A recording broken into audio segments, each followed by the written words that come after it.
Berjumpa lagi dengan saya, Mr. Agus, di channel saya, Wista Wardana. Nah, hari ini saya akan review laptop lagi. Jadi setelah unboxing dan langsung saya review. Ini adalah salah satu laptop yang cukup murah, terjangkau, dan kalian membutuhkan VGA discrete, mungkin untuk editing gambar ataupun video, ya, tapi harganya masih terjangkau. Nah, jadi ini salah satu opsi yang tepat bagi kalian. Laptop apakah ini? Bagaimana performanya? Apa saja fiturnya? Simak video ini selengkapnya. Oke, jadi ini adalah sebuah laptop dari Asus, ya. Jadi ini adalah sebuah laptop dari Asus yang sudah dipersenjatai oleh Intel generasi ke-11, yaitu Tiger Lake, dan digabung dengan VGA discrete MX 330 atau 330, ya. Jadi lebih tepatnya ini adalah Asus A416 EP FHD 351 dengan Intel Core i3 115G4. Jadi kita akan bahas mulai dari segi desainnya. Untuk desainnya di sini cukup standar seperti laptop Asus entry level lainnya, yang mana desainnya kalem, hanya ada logo Asus yang ada di tengah-tengah covernya dengan cover yang berbahan plastik polikarbonat, dan di sini di bagian dalamnya masih juga menggunakan plastik polikarbonat, namun terlihat sangat premium dan hampir saya rasa ini adalah aluminium.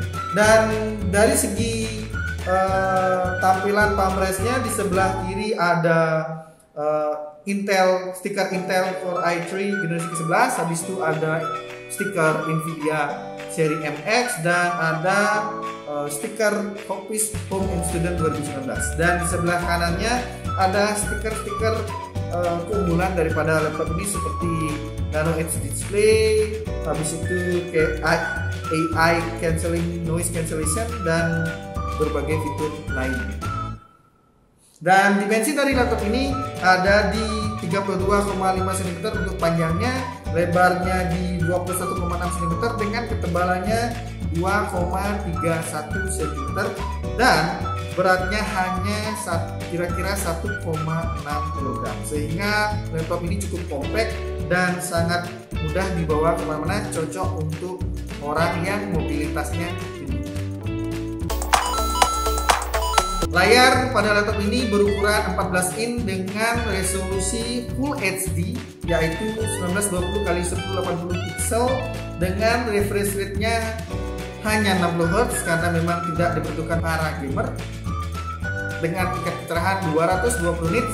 Panelnya masih TN, jadi karena ini panelnya masih TN, otomatis ada degradasi warna ketika dilihat dari beberapa sudut, dan tentunya tidak cocok untuk para konten kreator kelas berat. Jadi kalau yang konten kreator ringan seperti iseng-iseng edit video ataupun edit gambar, ini sangat cocok, ya. Terus dia juga sudah anti glare sehingga bisa mengurangi pantulan cahaya yang ada pada layar, sehingga layar ini cukup nyaman untuk digunakan.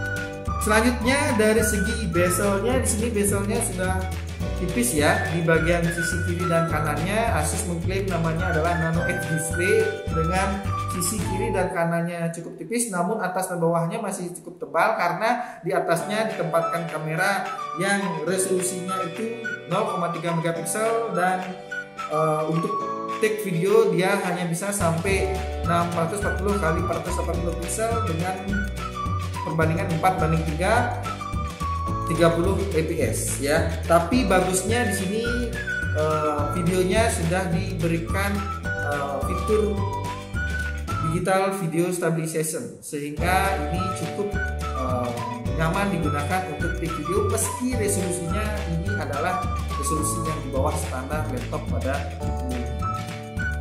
Dan di bagian bawah daripada layar di sini diberikan tulisan Asus atau logo Asus, ya, sehingga masih cukup tebal. Dan layar ini belum bisa dibuka hingga 180 derajat. kualitas audio daripada laptop ini saya bilang ya cukup baik di kelas harganya ya, meski tidak terlalu lantang suaranya, minimal ya ada suaranya lah, tapi tidak hanya sekedar ada. Jadi di sini sudah diberikan speaker stereo yang ditempatkan di kanan kiri dan menembak ke arah bawah laptop, sehingga permukaan alas laptop itu akan sangat berpengaruh terhadap kualitas daripada audio laptop ini. Ketika alasnya itu solid, maka kualitas audio yang dihasilkan juga akan lebih baik. Ya, jadi itu lebih jelasnya bagaimana audio daripada laptop ini, silakan kalian bisa dengarkan.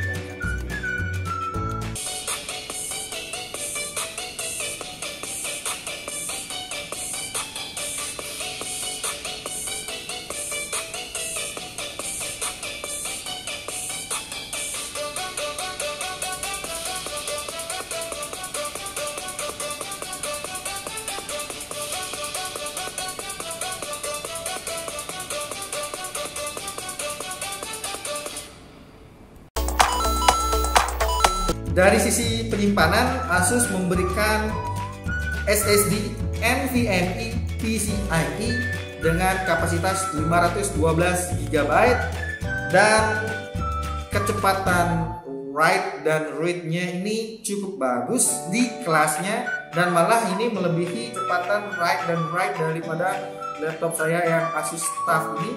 Karena apa? Dengan harga yang kurang dari 10 juta, kecepatan SSD-nya lebih cepat dari laptop yang harganya 15 juta. Dimana kecepatan read dari laptop ini ada di 2352 MB per second dan kecepatan write-nya ada di 1367 MB per second. Tentunya ini akan sangat mendukung proses booting dan membuka aplikasi apapun di laptop ini. Keyboardnya cukup standar, jadi ini tidak ada numeric pad-nya ya, karena memang untuk layar 14 inch jarang ada laptop yang sudah ada numeric pad-nya. Di sini keyboard yang standar, namun ada beberapa detail kecil yang diperhatikan oleh Asus dan menjadi daya tarik tersendiri. Misalkan di keyboard ini sudah ada lampu indikator untuk caps lock, jadi kita bisa tahu caps lock-nya nyala atau aktif atau tidak, dan ada lampu indikator untuk tombol function. Selain itu, laptop ini juga sudah dibekali dengan tombol yang cukup besar ukurannya, meski di bagian tombol panah itu yang baik yang atas, bawah, kanan, kiri masih cukup kecil, yang mungkin bagi yang punya jari besar itu akan sedikit masalah bagi kalian. Namun setidaknya untuk tombol lainnya ukurannya sudah cukup besar, jaraknya juga pas, dan revolusinya juga pas sekali dan nyaman untuk digunakan. Cuma hal yang tentu yang tidak saya suka adalah tombol on off-nya masih menyatu di keyboard, yang mana tentunya bagi kalian yang tidak terbiasa dengan tombol on off yang ada di keyboard akan jadi masalah. Dan selain itu juga jika seandainya keyboardnya rusak, itu akan juga mempengaruhi tombol on off-nya. Selain itu, untuk touchpad-nya di sini touchpad-nya berada di tengah-tengah spacebar, jadi tempatannya sudah bagus. Namun hal yang kurang bagi saya di sini adalah ada dua, yaitu yang pertama ukurannya yang masih cukup kecil, padahal palm branch ini masih cukup luas, bisa untuk diperbesar lagi ukuran touchpad-nya, dan tidak adanya dedicated button untuk klik kiri dan klik kanan yang tentunya tidak akan biasa bagi orang-orang yang sudah terbiasa dengan menggunakan dedicated button. Namun bagusnya di sini fitur permukaan touchpad-nya nyaman, mudah digunakan, terus travel distance klik kanannya juga sangat nyaman. Jadi meski tidak ada dedicated button, saya merasa nyaman untuk menggunakan touchpad ini. Dan sayangnya juga fingerprint scanner juga di sini absen ya di laptop ini. Mungkin memang ada fitur-fitur yang harus dihilangkan demi menunjang harga yang lebih kompetitif dan terjangkau bagi kalangan orang. Tidak hanya itu, Asus juga sudah memberikan LED backlight untuk keyboardnya ini dengan warna putih dan 3 tingkat kecerahan. Tentunya ini akan sangat nyaman jika kalian menggunakan laptop ini di kondisi yang minim cahaya. Dan tingkat kecerahan itu bisa kalian ganti dengan menekan tombol F7. Bagian I/O portnya ini bisa saya katakan lengkap, yang mana Asus memberikan I/O port yang cukup banyak di sini ya. Di sebelah kirinya itu ada DC in, habis itu ada USB Type C 3.2 ya. Habis itu ada HDMI, USB Type A 3.2, dan di sebelah kanannya itu ada Kensington lock, habis itu ada USB Type A ya, generasi kedua, ada dua USB port I/O USB Type A di sana. Habis itu ada audio jack combo 3,5 mm dan micro SD card reader. Habis itu ada dua lampu indikator untuk indikator daya dan indikator daripada laptop ini. Untuk baterai di sini disematkan baterai 37 Wh yang memang kecil dari segi angka, namun saya rasa ini bisa bertahan lebih dari 6 jam mengingat prosesor yang ditanamkan di laptop ini adalah prosesor yang rendah daya, meski belum sampai di 6 watt ya, jadi dia sampai di 15 watt saja, tapi TDP maksimumnya hingga 28 watt untuk menunjang performa laptop ini agar bisa menjalankan VGA listriknya juga, yaitu MTX 330. Di sini dibekali juga dengan adapter dari 65 watt yang tentunya bisa mengisi 100% kurang dari 2 jam.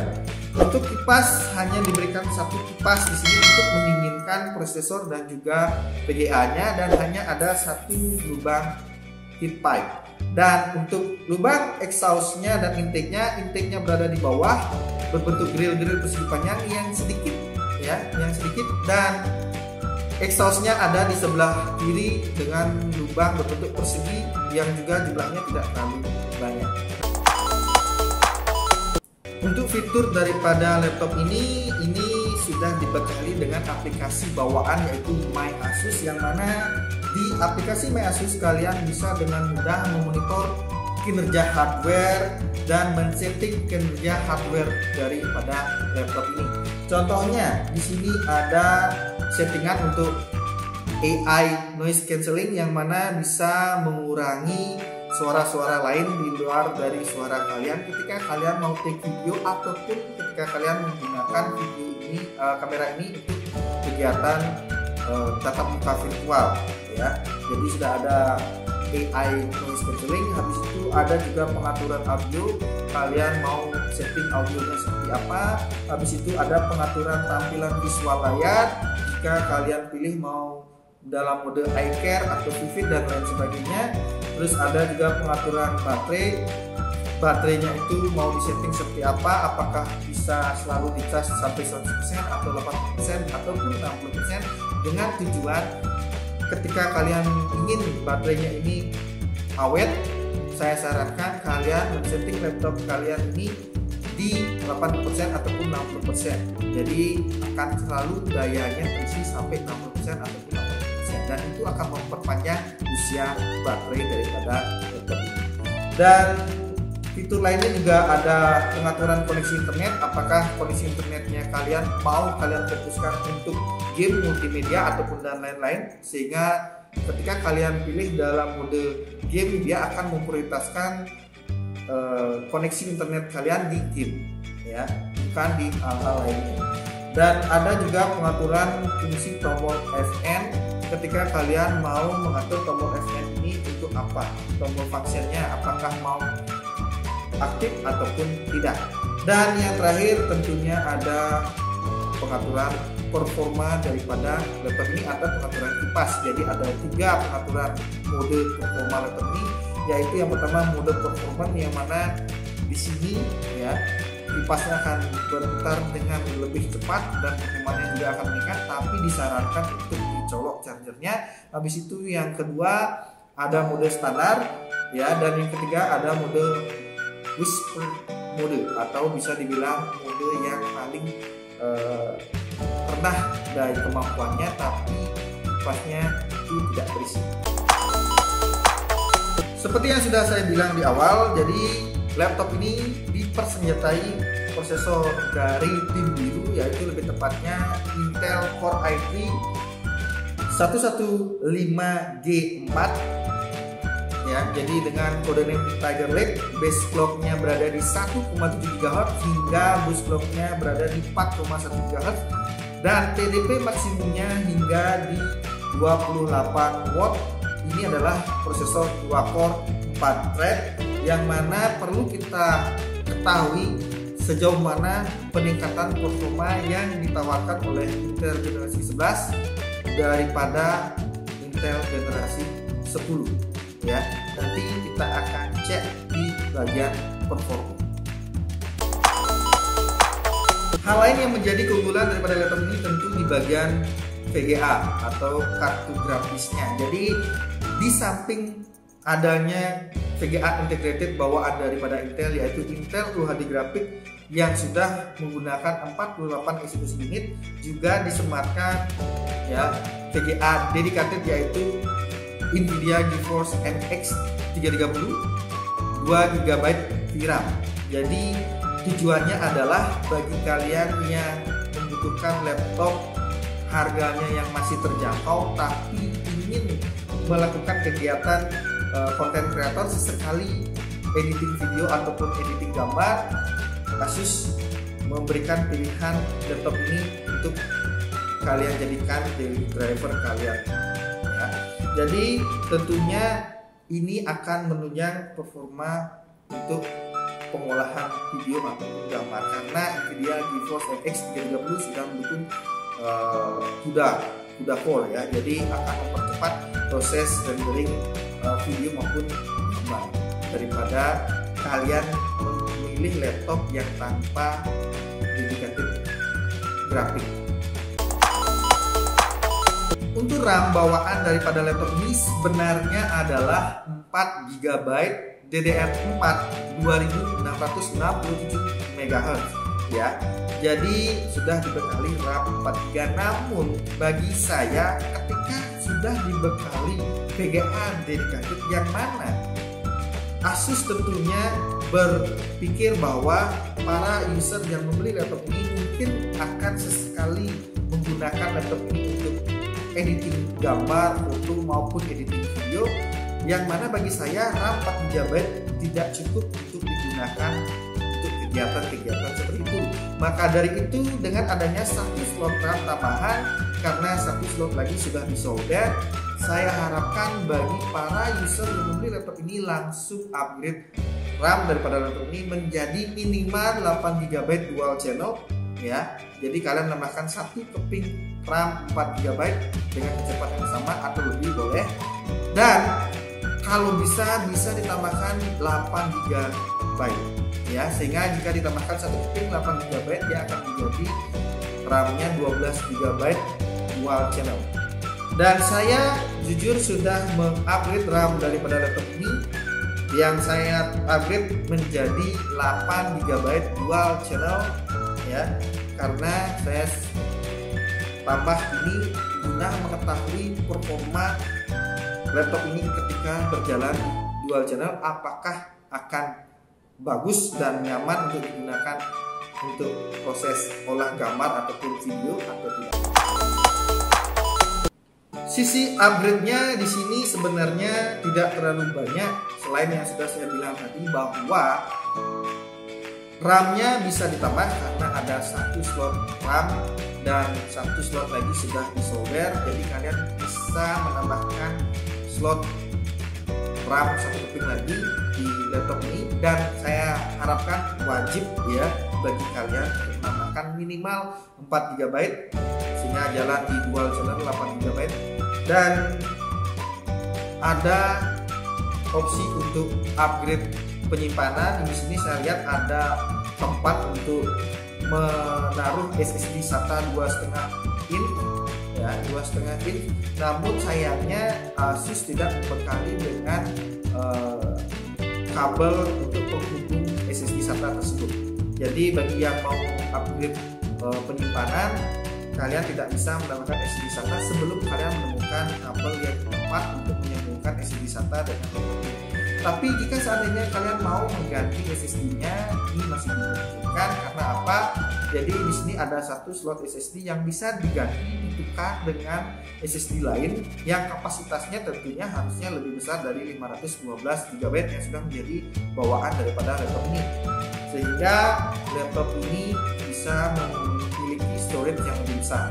Jadi bisa ditambahkan menjadi 1 TB SSD yang PCIe NVMe tentunya ya, karena di sini sudah dibekali SSD NVMe yang sangat cepat untuk kelas harganya.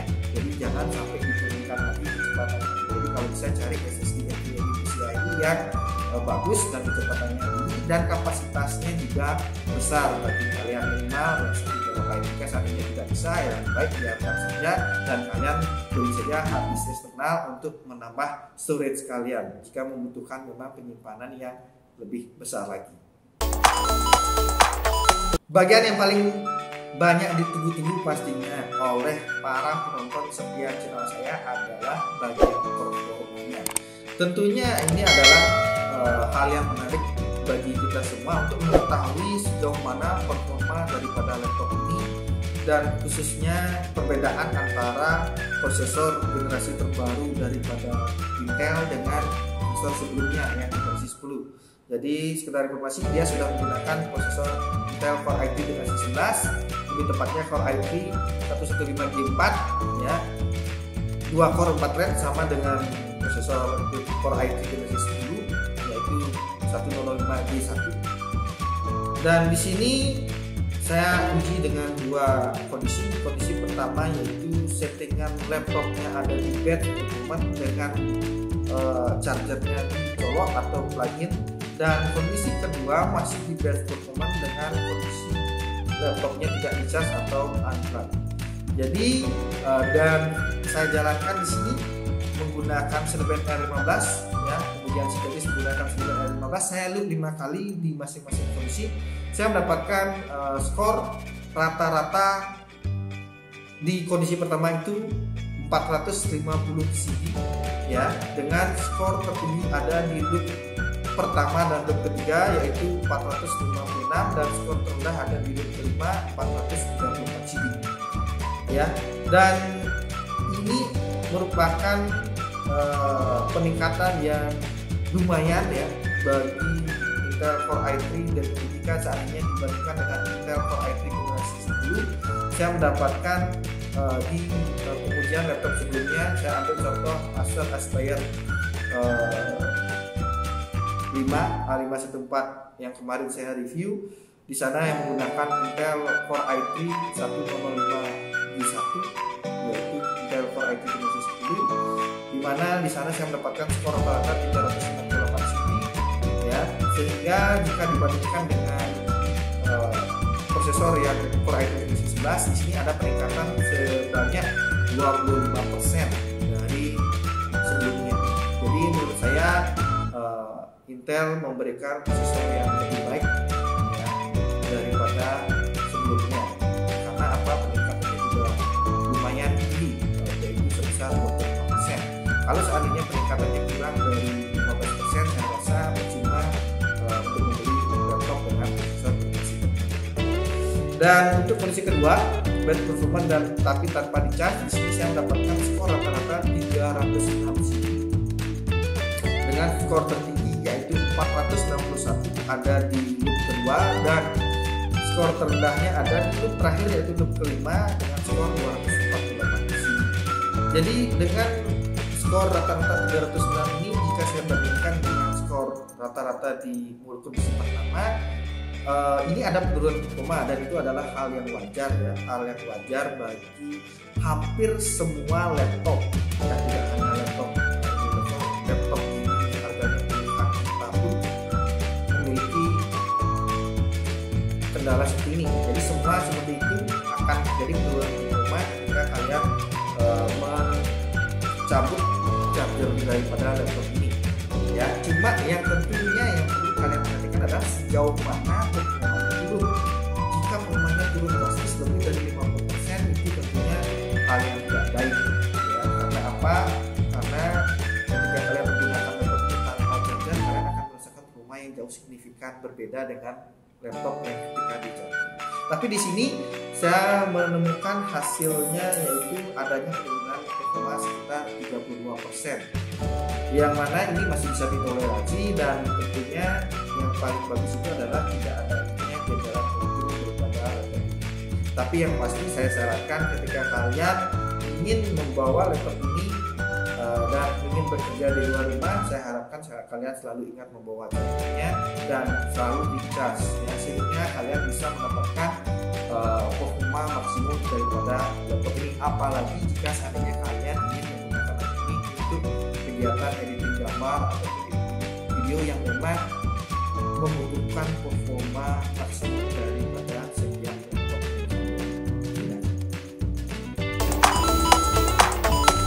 Oke, kita masuk ke bagian kesimpulan. Jadi yang bisa saya simpulkan daripada laptop ini, jika seandainya kalian memang menginginkan laptop yang bisa digunakan untuk editing gambar, ya sedikit ataupun editing video, ya kalian memiliki budget yang terbatas, tidak bisa mencari laptop dengan prosesor seri H dan juga gaming, ya ini adalah salah satu pilihan yang tepat. Dan tentunya juga bagi orang yang mobilitasnya tinggi dan ingin memiliki laptop yang tampilannya cukup premium meski bahannya masih menggunakan plastik karbonat, ya saya rasa ini adalah pilihan yang tepat ya.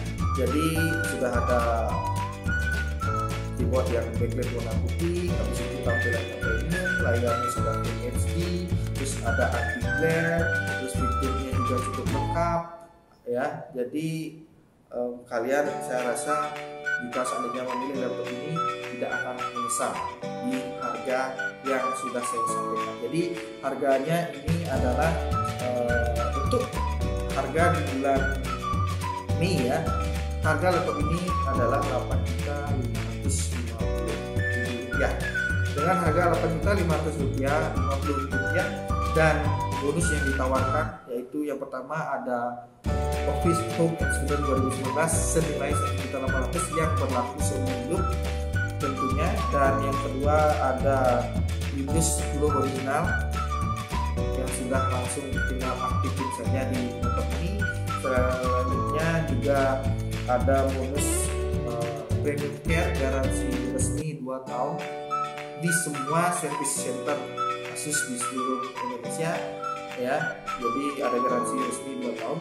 Selanjutnya juga ada bonus backpack yang cukup keren yang bisa kalian gunakan untuk membawa laptop ini ke luar rumah untuk bekerja ya. Jadi itu kesimpulan saya, dan performanya juga cukup mumpuni dan sudah didukung dengan VGA dedicated yaitu NVIDIA GeForce RTX 30.